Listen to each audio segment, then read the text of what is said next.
ఓం నమ శివాయ. నిన్న మనం దేవగిరి అనే పట్టణంలో సుధర్ముడు సుదేహ అని భార్యాభర్తలు ఉండడం, వాళ్ళకి చాలా కాలం సంతానం కలగకపోవడం, అక్కడ ఆవిడ ఏదో పేరంటానికి పెడితే అక్కడ వాళ్ళ అన్న మాటలకి ఆవిడ బాధపడి భర్తని మళ్ళీ ఇంకో పెళ్లి చేసుకోమని అనడం, ఏదో రకంగా భర్తకి నచ్చచెప్పి పెళ్లి చేసుకోకపోతే చచ్చిపోతానంత హఠం చేసేసరికి ఆవిడ మాట కాదనలేక ఆయన ఆవిడ చెల్లెల్ని వివాహం చేసుకున్నాడు. ఆమె పేరు కృష్ణ. ఈ విధంగా కృష్ణ అనే స్త్రీని వివాహం చేసుకున్నాడు. కాలం చాలా సంతోషంగా గడుస్తోంది. కృష్ణకి ఒక లక్షణం ఉంది. ఏది ఇంట్లో జరిగినా దానిని ముందు అక్కకే చెప్పేది. భర్త కూడా పెద్ద భార్యను గౌరవించి మసులుతున్నాడు. అంటే ఏంటి, వాళ్ళు ఏమీ ఏ గొడవలు లేకుండా సంతోషంగానే ఉన్నారు. సవితులైనా సొంత అక్క చెల్లెళ్ళైనా సవితులు అనేసరికి తేడా వస్తూ ఉంటుంది కదండి. అలాంటిది ఏమీ లేకుండా చాలా సంతోషంగా ఉంటున్నారు. ఆవిడ ప్రతిరోజు 101 పార్థివలింగాలకు అర్చన చేసేది. అర్చన చేసి పూజ అయిపోయిన తర్వాత 101 శివలింగాలను తీసి ఒక సరోవరంలో కలుపుతూ ఉండేది. అంటే ఈ 101 పార్థివలింగాలు ఎలాగా, మట్టితో చేసేదన్నమాట. చూడండి, నల్ల మట్టితోటి చేస్తూ ఉంటారు కదా, అలాగా. ఇలా 3 సంవత్సరాలు 101 శివలింగాల చొప్పున ఆరాధన చేసింది. ఆవిడ చేసిన శివపూజ వలన ఆయనకు కూడా నాన్న అని పిలిపించుకోగలే అదృష్టం కలిగింది. ఇప్పుడు ఒక చిత్రం జరిగింది. ఈ 3 సంవత్సరాలలోనూ ఆమె దాదాపు 1,00,000 శివలింగాలకు పూజ చేసింది.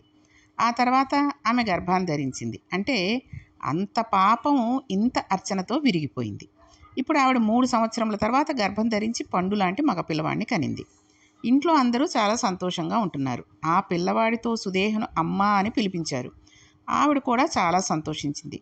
నెమ్మదిగా ఆ పిల్లవాడు పెద్దవాడవుతున్నాడు. ఈయన కొడుకు కూడా పుట్టేశాడని ఇంకా భగవంతుని యందు మనస్సు పెట్టేసుకున్నాడు. ఎవరు? సుధర్ముడు. అంటే ఇంతటి అదృష్టవాన్ని, కొడుకుని పుట్టి అతని చేత నాన్న అనిపించుకునే అదృష్టాన్ని భగవంతుడే ఇచ్చాడు కదండి. అందుకని అంత విశ్వాసంతో ఆయన భగవంతుడి యందు మనస్సు ఇంకా లగ్నం చేసుకున్నాడు. తనకు బిడ్డనిచ్చిన వాడెవడో అతడే ఆ బిడ్డని కూడా రక్షిస్తాడని భావించి మెల్లిగా మనస్సును ఈశ్వరుని యందు చేర్చేయాలనుకున్నాడు. అంతే కదండి, మనకి పిల్లల్ని ఇచ్చినవాడు నారు పోసినవాడు నీరు పోయడా అని అంటారు చూసారా. భగవంతుడి మీద భారం వేసేసాం అనుకోండి, ఆయనే చూసేసుకుంటూ ఉంటాడు. కాబట్టి ఈ రకంగా ఆయన చూసుకుంటాడులే అని చెప్పేసి ఇంకా భగవత ఆరాధన ఎక్కువ చేసుకుంటూ ఉండాలి అనుకున్నాడు. ఈవిడ మామూలుగా రోజు 101 లింగాలను ఆరాధన చేయడం అలానే చేస్తోంది. గర్భంతో ఉండి పిల్లాడి కన్న తర్వాత కూడా అలాగే చేస్తోంది. ఇలా కొన్నాళ్ళు జరిగిపోయాయి. కొన్నేళ్ళు జరిగిపోయాయి. ఆ పిల్లవాడికి వివాహానికి యుక్త వయసు వచ్చింది. వాడికి ఒక మంచి సంబంధాన్ని చూశారు. మంచి ఐశ్వర్యవంతులైన బ్రాహ్మణుల సంబంధం కుదిరింది. ఈ పిల్లవాడికి వివాహం చేశారు.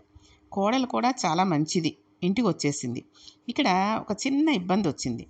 వీళ్ళైతే ఈవిడను గౌరవంగా చూశారు, కానీ వియ్యాల వారు మాత్రం పిల్లవాని సొంత తల్లి ఎవరైతే ఉందో ఆవిడికి పెద్దపీట వేశారు. అంతే కదండి, రేపు పొద్దున కోడల్ని సరిగ్గా చూసుకుంటుందో చూసుకోదో, ఈవిడికి గౌరవం ఇచ్చి ఆవిడకి గౌరవం ఇవ్వకపోతే ఈవిడ కదా అసలు తల్లి అన్న ఉద్దేశాలు కూడా ఉంటాయి కదా. అందుకని ఈ చిన్న భార్యకి పెద్దపీట వేయడం అంటే మర్యాద ఎక్కువ చేశారు. వియ్యపురాలిని మిక్కిలి గౌరవించి అన్నిటికీ ఆమెనే పిలిచేవారు. ఎంతైనా నేను కన్నతల్లిని కాను, అదే వియ్యపురాలు, నేను వియ్యపురాలను కాలేకపోయాను అనే కక్ష సుదేహలో కలిగింది. ఇది అసలు మనుష్యులకుండే ఈర్ష్యాద్వేషాలంటే ఇవి. ఆవిడికి పిల్లలు లేరని చెప్పేసి ఇంకో పెళ్లి చేసుకోమని చెప్పింది ఆవిడే. పిల్లాడు పుట్టిన తర్వాత అమ్మ అని ఆవిడనే పిలిపించిన ఈ వివాహం సమయంలో నాకు వియ్యపురాలి హోదా ఇవ్వలేదే అనే కక్ష సుదేహలో పెరిగిపోయింది. అసూయ ప్రబలడానికి ఇది హేతువైంది. ఈవిడ అసూయ రోజు రోజుకు పెరిగిపోసాగింది. తన చెల్లెలైన కృష్ణకు ఇంత గొప్పగా ఆదరణ పెరగడానికి కారణం ఏమిటని ఆలోచన చేసింది. ఆవిడ చేసిన శివపూజను ఈవిడ గుర్తించలేకపోయింది. ఒక కొడుకు ఉండడమే తన చెల్లెలు అంత ఆదరణ పొందడానికి కారణమని తెలిసింది. ఆ కొడుకే లేకపోతే ఇంత ఆనందంతో ఉన్న తన చెల్లెలు కళ్ళ వెంట నీటిధారలు కారుతుండగా గుండెల పాదుకొని ఏడిస్తే తప్ప తన అగ్ని చల్లారదని భావించింది. ఎంత కుళ్ళు ఉంటుందో చూడండి కొంతమందికి. అసలు దానికి కారణం అంటూ ఉండదు. ఇన్నాళ్ళు ఆవిడనే కన్నతల్లిగా చూసుకున్న ఆ కొడుకుని ఆవిడికి లేకుండా చేసేద్దాం, అసలు కన్నతల్లికి లేకుండా చేసేద్దాం అనేటటువంటి ఆలోచన ఎంత దుర్మార్గపు ఆలోచనో చూడండి. ఈ రకంగా ఆవిడకి ఆలోచన వచ్చేసరికి ఒకరోజు కొడుకు కోడలు ఒక పాన్పు మీద శయనించి ఉన్నారు. ఆ సమయంలో తన భార్యతో నిద్రపోతున్న పిల్లవాని గదిలోకి వెళ్ళి ఒక కత్తితో ఆ పిల్లవాడిని పొడిచి చంపేసింది. అలా చంపి ఆ పిల్లవాడి శరీరాన్ని ముక్కలు ముక్కలుగా కోసేసింది. ఆ మాంసపు ముక్కలన్నిటినీ మూట కట్టింది. ఆమె ఎంత భావనా వ్యగ్రతకు పొందేసిందో చూడండి. ఆ మూటను తీసుకెళ్ళి తన చెల్లెలు రోజూ శివలింగాలను కలిపే చోట్లో నీటిలో ఆ మూటను పరేసింది. ఎంత దారుణమో చూడండి. చేసేసరికి తెల్లవారింది. తెల్లవారుజామున లేచి ఆయన సంధ్యావందనం చేసుకుని గుళ్ళో ధ్యానం చేసుకునేందుకు నదీ తీరానికి వెళ్ళిపోయాడు. ఈవిడ కూర్చుని నూటొక్క లింగాలకు అర్చన చేస్తోంది. ఆ పిల్ల నిద్ర లేచింది. తన ఒంటి మీద పక్కబట్టల మీద నెత్తురు అట్టలు కట్టేసి ఉంది. తన భర్త శరీరంలో కొన్ని భాగాల ముక్కలు మంచం మీద పడి ఉన్నాయి. ఈ దృశ్యాన్ని చూసి ఆమె గొల్లుమని ఏడుస్తోంది. సుదేహ గబగబా లోపలికి వెళ్ళి చూసి, అయ్యో కొడుకు పోయాడమ్మా అని ఈవిడ కూడా ఏడుస్తూ, కృష్ణ ఏడవదే అని చూస్తోంది.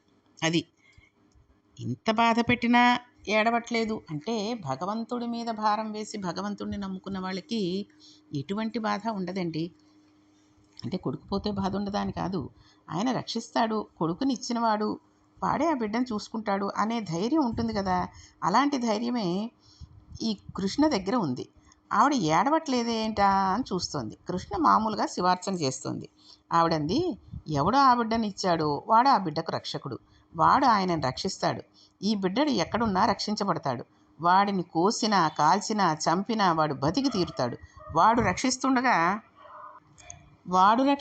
అంటే పరమేశ్వరుడు రక్షిస్తుండగా నేను ఈ పూజను ఎందుకు ఆపాలి? నేను ఈ పరమేశ్వరుణ్ణి నమ్మి ఈ పూజనే చేస్తాను అని 101 శివలింగాలకు పూజ చేసి ఆ తర్వాత ఆ పూజ చేసిన శివలింగాలను నీటిలో కలపడానికి నది వద్దకు వెళ్ళింది. వాటిని నీటిలో వేసి చూసేసరికి కొడుకు శరీర భాగాలు ఆ నైటి మీద తేలుతూ కనబడ్డాయి. చిత్రం ఏమిటంటే ఈ శరీర భాగాలను చూసి ఆమె ఏమీ అనలేదు. చాలామంది ఈ విషయాన్ని మార్చి రాశారు కానీ అసలు మూలంగా చెప్పిన కథలో అలా లేదు. ఆవిడ మనస్సులో ఏ అక్కసు కలగలేదు. ఒక చెట్టుకు నీళ్లు పోస్తే ఆ చెట్టు ఒక మొగ్గ వేసింది. ఆ చెట్టే దానిని పువ్వు చేసింది. ఆ చెట్టే మరునాడు ఏం చేసింది? మరునాడు ఉదయం తన పాదాల దగ్గరికే ఒక పువ్వును ఒడిచిపెట్టేసి తొడిమ నుంచి ఆ పువ్వును తన కాళ్ళ దగ్గర పడిపోయేటట్టుగా చేసింది. నా శంకరుడు నా ఇంట పువ్వు పూయించి నా పాదాల దగ్గర ఇలా తీసుకుని ఉంటే నేను దానిని అడగను. ఈశ్వరుడు తీసుకువెళ్ళిపోవాలని సంకల్పం చేస్తే నాకు ఆమోదయోగ్యమేనని వెళ్ళిపోతోంది. ఇక్కడ అర్థమైందో లేదో మీ అందరికీ? అంటే అర్థమవుతుంది, ఒకసారి మామూలుగా భాషలో చెప్పాలి కాబట్టి ఒకసారి మళ్ళీ చెబుదామన్న ఉద్దేశంతో. ఆవిడ మనసులో ఏం అనుకోలేదు. ఇలాగ తేలిపోయేటట్టుగా ఎవరు చేశారు ఏంటి అని ఎంక్వైరీలు చేయడం, పోలీస్ కంప్లైంట్లు ఇవ్వడం అలాంటివి ఏమీ చేయకుండా ఆవిడ ఏమనుకుందంటే, పరమేశ్వరుడు ఒక చెట్టుకు నీళ్లు పోస్తే ఆ చెట్టుకు మొగ్గ వేసింది అంటే అలా చేయించాడు. ఒక చెట్టుకు మనం నీళ్లు పోసామనుకోండి, దానికి కొన్నాళ్ళకి చిగురులు వేసి ఒక మొగ్గ వేస్తుంది. ఆ చెట్టే దానికి ఆ మొగ్గను పువ్వుని చేసింది. నీళ్లు పోస్తున్నాం కాబట్టి దాని తీరే అంత కదండి చెట్టుది. ఆ చెట్టే ఏం చేసింది? మరునాడు ఉదయం తన పాదాల దగ్గరికి ఆ పువ్వును ఒడిసి పట్టేసి తొడుమ నుంచి ఒక పువ్వును తన కాళ్ళ దగ్గర పడిపోయేటట్టు చేసింది. అంటే పువ్వు ఒడిలిపోయి కిందకి రాలిపోయింది. మనం మళ్ళీ మన్నాడు ఆ రోజు పువ్వు కొయ్యకుండా ఉంచేసి మన్నాడు పూల చెట్టు దగ్గరికి వెళ్ళి, మందార చెట్లు ఉంటాయి చూడండి చాలామంది ఇళ్లలో, మన్నాడు పువ్వులు కోద్దాం అనుకుని పెడుతుంటే ఈ పువ్వులు కోస్తున్న కదుపుకి ఆ మొక్కంతా కదిలి ముందు రోజు పూసిన పువ్వు ఒడిలిపోయి తొడిమిని దానికే ఉంచేసి పువ్వు రాలిపోతూ ఉంటుంది మన కిందకి. అంటే తన కాళ్ళ దగ్గర పడిపోయేటట్టుగా చేసింది. నా శంకరుడు నా ఇంట పువ్వు పూయించి నా పాదాల దగ్గరే ఇలా తీసుకుని ఉంటే నేను దానిని అడగను. ఎందుకు? శంకరుడు ఇచ్చిన పువ్వే అది. అంటే వాళ్ళ బిడ్డని ఎవరిచ్చారు? శంకరుడే ఇచ్చాడు. మళ్ళీ ఆయనే తీసుకెళ్ళిపోయాడు అనుకో, నేను దాన్ని అడగను. ఎందుకంటే ఈశ్వరుడు తీసుకువెళ్ళిపోవాలని సంకల్పం చేస్తే నాకు ఆమోదయోగ్యమే, అంటే నాకు ఇష్టమే. శంకరుడే తీసుకువెళ్ళిపోతానంటే నేను ఇంకా ఆయనకి అభ్యంతరం చెప్పను, ఆయనను అడ్డు పెట్టను అని చెప్పేసి వెళ్ళిపోతుంది. ఇది మామూలు వాళ్ళు ఏదో పిచ్చిగా ఇలా అంటుకుంటోంది అనుకున్నారు కానీ ఈ దృశ్యాన్ని చూసి శివుడు తట్టుకోలేకపోయాడు. ఎందుకు? అంత భక్తురాలు ఆవిడ. అది విచిత్రం ఇక్కడ. ఈ భక్తిని శివుడు భరించలేకపోయాడు. ఎంత పిచ్చి భక్తో కదండి. అందుకని వెంటనే అమ్మ అమ్మ అంటూ పిల్లవాడు వచ్చేసాడు. వచ్చి వెంటనే తల్లితో చెప్పాడు, అమ్మా అమ్మా, నన్ను పెద్దమ్మ కత్తిపెట్టి పొడిచి చంపేసింది. నాకు తెలివి వచ్చేసరికి ఇంకా పొడిచింది. నా శరీరం కోసి తెచ్చి ఇందులో పడేసింది. పెద్దమ్మ చంపగా నీ పూజకు శివుడు మెచ్చి ఆయన నన్ను బ్రతికించాడు అని చెప్పాడు. ఈ మాటలన్నీ వినేసరికి చుట్టూరా ఉన్నవాళ్ళు, అక్కడ ఉన్నవాళ్ళు అదే ఉంటారు కదండి, ఇవన్నీ ఇలా జరిగాయనేసరికి వచ్చేస్తారు కదా, వాళ్ళందరూ ముక్కు మీద వేలేసుకున్నారు. ఆవిడ, నాయన, నిన్ను కాపాడినవాడు మహాకాలుడు. ఆయనే తీసుకెళ్ళగలడు, ఆయనే బ్రతికించగలడు. ఆయన నిన్ను రక్షించాడు అంది. కానీ ఎవరు? అక్కడ ఉన్న వాళ్ళలో ఒక ఆవిడ ఇలా అంది. కానీ కన్న తల్లి అయిన కృష్ణ ఏమందో తెలుసా అండి? నాయనా, నీవు మాట్లాడేది తప్పు. పెద్దమ్మని అలా అనకూడదు. ముక్కంటి స్వామి నిన్ను రక్షించాడు. ఆయన రక్షణ ఉన్నంతకాలం ఎవ్వరూ ఏమీ చేయలేరు అని ఎవరి మీద కోపాన్ని మనసులో లేకుండా పిల్లాడి భుజం మీద చెయ్యి వేసి ఇంట్లోకి వెళ్ళిపోతోంది. ఇది కూడా శివుడు తట్టుకోలేకపోయాడు. తానిచ్చిన కొడుకును కోసి ముక్కులు చేస్తే ఏమీ అనకుండా వెళ్ళిపోయిందేమిటి అనుకున్నాడు. అంతటి పరమేశ్వరుడే అనుకున్నాడంటే మామూలు మనుషులు మనకి కూడా వింతగానే ఉంది కదండి. అలా అనుకుని ఆయన 3వ కన్నులతో త్రిశూలం పట్టుకుని 3 కన్నులతోటి త్రిశూలం పట్టుకుని పరిగెత్తాడు. అలా పరిగెత్తుతుంటే ఆయన కంకణముల ధ్వని వినబడింది. శివుని పాదాలకి వాసుకు చుట్టుకుని ఉంటాడు. ఆ వాసుకి ఆయన పదతాడానికి తట్టుకోలేక జారిపోతున్నాడు. ఒంటి నుండి భస్మం రాలిపోతోంది. శివుడు పరుగు పరుగున వచ్చి, కృష్ణ, ఈ త్రిశూలంతో నీ అక్కను పొడి చేస్తాను అని అన్నాడు. ఆవిడ ఎందుకు అని అడిగింది. ఈ ప్రశ్న విని ఈశ్వరుడు తెల్లబోయాడు. అంతే కదండి, ఎందుకేమిటి పిల్లాన్ని ఇలా చేసింది కదా అన్న ఆలోచన, పొడిచేయి స్వామి అనలేదు, పోన్లండి క్షమించేయండి అనలేదు. ఏమీ అనకుండా ఆవిడని ఎందుకు పొడుస్తావు స్వామి ఈ త్రిశూలంతో అని అడిగింది. ఈ ప్రశ్న విని ఈశ్వరుడు తెల్లబోయాడు. ఎందుకేమిటి, ఆవిడే నీ కొడుకుని చంపేసింది అని చెప్పాడు. కాబట్టే నీవు ఎంత ఉదారుడువో లోకానికి తెలిసింది అంది ఆవిడ. మా అక్క చంపిందంటావేంటి? చంపి నీటిలో పారేసిన వాడిని బతికించిన వాడివి నీవు. ఇది లోకానికి తెలియాలి. ఎవరు చంపారో లోకానికి తెలిస్తే ఎంత, తెలియకపోతే ఎంత. నిన్ను నమ్మిన వారికి నాశనం లేదని లోకానికి తెలుసు. ఈశ్వర, నీ పాదముల యందు భక్తిని నాకు కృపచేయి. మా అక్క వలన కదా నాకు కొడుకు కలిగాడు. మా అక్క వలన కదా నీ యందు నాకు పూనిక కలిగింది. ఈ ఔదార్యమును ఇలా అనుగ్రహించు. మా అక్క వలనే కదా నీ దర్శనం అయ్యింది అనేసరికి ఆమె మాటలకి త్రిశూలం పట్టుకున్న అంతటి శివుడు, అంతటి మహాజ్ఞాని చేష్టలుడిగిపోయి నిలబడిపోయాడు.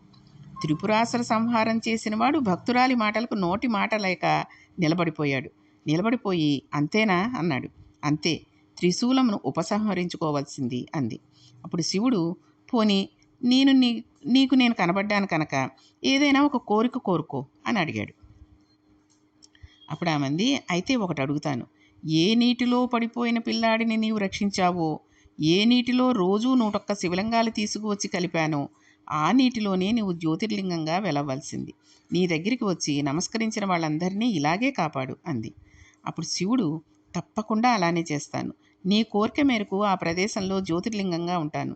నీ పేరు మీద కృష్ణేశ్వరుడు అనే పేరుతో వెలుస్తాను. నీవు గొప్ప భక్తురాలువు. ఇక్కడికి వచ్చినప్పుడు అందరూ నిన్ను తలుచుకోవాలి. ఒక్కసారి నీ చరిత్ర జ్ఞాపకం తెచ్చుకోవాలి. ఈశ్వరుడి ఔదార్యం కృష్ణ వలన గుర్తురావాలి. నా ఔదార్యం ప్రకటితమవడానికి కారణం నువ్వు. కాబట్టి నిన్ను తలుచుకుని నన్ను తలుచుకోవాలి.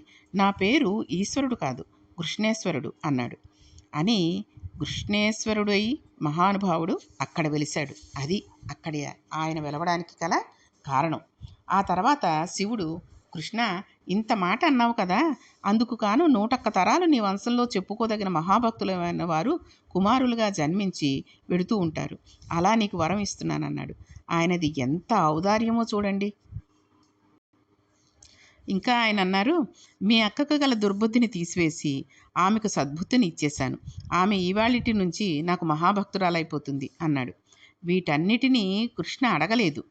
కానీ ఆమె భక్తితో నమ్మి నిలబడినందుకు ఆమెకి అన్ని వరాలు ఇచ్చేశాడు. కాబట్టే ఈశ్వరుడిని నమ్మిన వాడికి ఎన్నడూ లోటు ఉండదు. శంకరుడిని పూజ చేయడానికి ఒక స్థానం, ఒక ప్లేసు అంటూ ఉండక్కర్లేదండి. అక్కడ కూర్చునే చెయ్యాలి, శుభ్రంగా శుచిగా ఉన్న చోటే కూర్చోవాలి అని ఏమీ ఉండదు. మనం ఏ ప్రదేశంలో ఉండైనా ఈశ్వరుని ధ్యానం చెయ్యొచ్చు. షోడశోపచారాలతో పక్కన నీళ్లు ఉద్ధరణి కూడా లేకుండా, శివలింగాన్ని ఎదురుగుండా పెట్టుకోకుండా, విభూతి కూడా పెట్టుకోకుండా, మొహం కడుక్కోకుండా ఖాళీ సమయంలో షోడశోపచారాలతో శివ పూజ ఎలా చేయవచ్చో మన వాళ్ళు చూపించారండి. దీనిని మనం చాలా జాగ్రత్తగా, మీరు చాలామందికి తెలిసే ఉంటుంది ఇది, మనం ధ్యానం చేసుకోవచ్చు. ఎలాగా? శ్రీ పార్వతీనాథ చిన్మయ బోధ తాపస మందార ధర్మ సంచార దక్ష యాగ విభంగ ధవళ భస్మాంగ పక్షి వాహన బాణ పన్నగాభరణ అంటూ ధ్యానం చేసుకుని, మనం విశ్రాంతి తీసుకుంటున్న చోట్లోంచే, అంటే కూర్చునున్నాము ఏదో పడక కుర్చీలో కూర్చునో లేకపోతే బయట వేసుకున్న ఉయ్యాల్లోనో కళ్ళు మూసుకుని అలా ధ్యానం చేసేసుకుని ఈశ్వరుణ్ణి ఆవాహన చేయవచ్చు. ఎలాగా? ముక్కంటి తెలియక ముక్తి లేదందురు నిక్కమింతని పలుకు నిగముల్గాంచి అంటూ మనం పూజ నీకై చేయ పూనితినయ్యా రాజశేఖర వేగ రాబూనవయ్యా అని ఇలా ఆహ్వానం చేసేయచ్చు ఆయనకి. అప్పుడు ఏమనుకోవాలి? పార్వతీ పరశులు వచ్చేసారు, మనం ఆహ్వానించాం కదండి. మనం పట్టుపంచ కట్టుకుని పూజ చేస్తున్నట్టు భావం చేసి సదమల గలమని స్థాపితం బగుచు కదలక ఉండు నా హృదయ పీఠమన ముదమంద గౌరితో కలిసి కూర్చుండు అనుకుంటూ ఆయనని కూర్చోబెట్టేసి పాదాలు కడుక్కోవడానికి పాద్యం ఇవ్వాలి. నీరూపు మదిలోన నిల్పుటన్ గలుగు వైరాగ్య సుఖముచే వరదలై చెలుగు కన్నీరు నీపాద కమలమై కడుగా ఎన్నికగా పాద్యం ఇచ్చితివేగ అంటూ మనల్ని చూసినప్పుడు నా కన్నుల వెంట కారిన ఆనంద భాష్మాలతో నీ కాళ్ళు కడుగుతున్నాను, ఇప్పుడు చేతికి అర్ఘ్యం ఇవ్వాలి కదా స్వామి అనుకుని అన్నలు తమ్ములు ఆలు పిల్లలను వన్నె సొమ్ములు మంచి వాహనంబులను చెందక నీయంది చిల్కుచునుండు అందంపు ప్రేమ రసాంబుల్ నీకు పరిమళార్ఘ్యంబు పరమశివనామా. అన్నలున్నా, తమ్ముళ్ళున్నా, బిడ్డలున్నా, భార్య ఉన్నా, తల్లిదండ్రులున్నా, అత్తమామలున్నా, ఇవన్నీ ఈశ్వరుడిచ్చాడన్న భావన చేత నా యందు కలిగిన ఆనందం నీ చేతికి నేను ఇచ్చిన అర్ఘ్యం. తర్వాత మనం ఆచమనం చేయాలి కదండి. ఆచమనం చేసి అంతర్ముఖుడవడం వల్ల కలిగిన ఆనంద బాష్పాలు నీకు ఇచ్చిన ఆచమనీయం. నీకు స్నానం చేయించాలి కదా. గురువుల దగ్గర పరమశివుడు అంతటి వాడు అమలేశ్వరుడని విన్నాను. నేను వినిన జ్ఞానమే నేను నీకు చేయించిన స్నానం. ఇక నేను వస్త్రం ఇవ్వాలి కదా. మాయా అనబడే దానిని ఖండించాను. పురహరభేదం అనే పులిని చంపాను. వాటి చర్మం ఒలిచి నీకు ఇచ్చాను. ఒక ఏనుగుతోలు, ఒక పులితోలు పైన కింద పెట్టుకో. ఇంకా నీకు భస్మం ఇవ్వాలి. కాబట్టి ఎటువంటి భస్మం ఇవ్వాలి? హెచ్చడి కోరిక లిగురంత కాల్చి మోహపాసంబుల మొదలంట కాల్చి దేహాపనల నెల్ల తెగవేసి కాల్చి ఆశల గుంపుల నడుగంట కాల్చి దోషాల మూకల త్రుంచుచూ కాల్చి భస్మమర్పించితి పరమేశ నీకు. కోరికల్ని కాల్చేసుకున్నాను, మోహపాసంబులు మొదలంట కాల్చుకున్నాను, ఇక ఆశలనే వాటిని అడుగంటా కాల్చేశాను, దోషాల మూకల త్రుంచుచూ కాల్చి నీకు భస్మం ఇచ్చాను. ఇక యజ్ఞోపవీతం, కుండలిని పైకెత్తడమే నేను నీకు ఇచ్చిన యజ్ఞోపవీతం. అంతే కదండి. వాత సంచారములు వరుసగా తెలిసి చేతుల తొడలపై చెలువంద నిలిపి కంభోములోని కుండలి పట్టి కుంభించి మీదికి కొనిచెక్క చేసి జంధ్యమర్పించితే నీకు సర్వలోకేశ అన్నారు. ఆ రకంగా జంధ్యం ఇచ్చి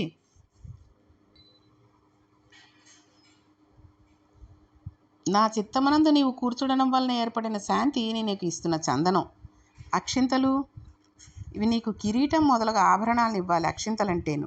కాబట్టి పువ్వులు పూజ చేయాలి. పరమేశ్వరుడి మీద పువ్వులు పూజ చేస్తున్నప్పుడు ఒక్కొక్క పూజతో ఒక్కొక్క నామంతో ఒక్కొక్క పువ్వు పెట్టి చక్కగా పూజలు చేస్తూ ఉంటాం కదండి. గన్నేర్లు పూజింతు కనకాద్రి చాపు, పొన్నల పూజింతు బుధజనాల ఆపు, మల్లెల పూజింతు మల్లికార్జునుని, మొల్లల పూజింతు మునిబృందనుతిని అంటూ పూజ చేసేసేయాలి. ఆ తర్వాత ధూపం, ఇన్ని పువ్వులతో పూజ చేసేసాను, ధూపం ఇవ్వాలి కదండి. ధూపం వేసి దీపం చూపించి నైవేద్యం పెట్టాలి. అన్ని వాసనలకు ఆధారమైన చిత్తమను సాంబ్రాణి చిద్దగ్నిలోన హర్తించు బుద్ధియన్ హస్తాన విసిరి ధూపమర్పించితి దూర్చటి మకుట అన్నారు. ఇక నైవేద్యం పెట్టాలి, తాంబూలం ఇవ్వాలి. ఇవన్నీ ఇస్తూ చక్కగాను ఈ గేయం మీకు చక్కగా శివ మహాపురాణంలో మీకు దొరుకుతుంది. అది గనక మనం చేసుకుని 3 గుణాలని విడిచేసి తాంబూలం ఇచ్చాను. ఆ తర్వాత స్వామికి కర్పూర హారతి ఎలా ఇస్తామండి? నీవనేనను బుద్ధి నిలకడ చేత భావంబు శుద్ధమై పండు వెన్నెలలా పోలగదాని కర్పూర దీపముగా లీల నీకిచ్చితి కాలాగ్ని రుద్ర. నువ్వు నేను అనే వేరేదేమీ లేదు. అందుకని దాన్నే నీకు కర్పూర హారతిని ఇచ్చేసాను, నన్నే నీకు హారతిగా ఇచ్చేసుకున్నాను. మంత్రపుష్పం గురువుగారు చెప్పినది మర్చిపోకుండా మనసులో పెట్టుకుపోవడమే మంత్రపుష్పం. ఇప్పుడు నీకు గొడుగు ఉన్నటువంటి ఛత్రచామరాదులు కూడా చూపించాలి కదా. అలా చూపించేసి మానసిక పూజ చేసేసుకున్నాం అనుకోండి. అంత మానసిక పూజ చేసేసుకుని ఎక్కడ ఉన్నా శ్రీ పరమేశ్వరుని స్మరించుకుంటూ ధ్యానించుకుంటూ కాలాన్ని సద్వినియోగం చేసుకుంటే ఆయన కృపకు పాత్రలవుతా అనే విషయం అందులో ఏ విధమైన సందేహం కూడా లేకుండా ఉంది. కాబట్టి కృష్ణేశ్వర లింగం గురించి తెలుసుకున్నాం కాబట్టి మనం వెళ్ళినప్పుడు అక్కడ ఈ కథనంతా ఒకసారి మనసులో స్మరించుకొని చక్కగా ఆయన దర్శనం చేసుకుని వద్దాం. రేపటి నుంచి మహా అద్భుతమైన విషయం అనండి, అరుణాచలేశ్వరుడి గురించి తెలుసుకుందాం. ఇది ఎంత చెప్పినా తనివి చేయరదు. మీకు అరుణాచలం గురించి నేను మామూలుగా విడిగా చెప్పాను, కానీ ఈ శివమహాపురాణం అంతర్గతంగా అరుణాచలాన్ని గురించి తెలుసుకోవడం ఒక అద్భుతమైన విషయం. కాబట్టి రేపటి నుంచి మొదలెట్టి మనం అరుణాచలేశ్వరుడి గురించి తెలుసుకుందాం. ఓం నమః పార్వతీపతియే హర హర మహాదేవ. శంభో శంకర.